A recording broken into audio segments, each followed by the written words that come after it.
Kita nak tarik kepala dia. So, pernah ada sakit masalah belakang ke apa, kompres ke, sakit pinggang ke, yang ni penting. Tercekik tak Kak? Tak. Okay, tarik nafas yang dalam.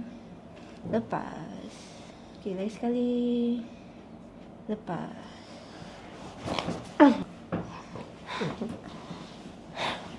Rasa? Rasa. Kena tak tempat sakit tu Kak? Kak, rasa kurang tak? Rasa ringan. Rasa ringan? Ada rasa sakit tak macam rapat ke something macam tu? Tak ada. Tak ada dah? Tak ada. Tadi sakit yang sini dah tak ada dah. Tak ada dah? Alhamdulillah.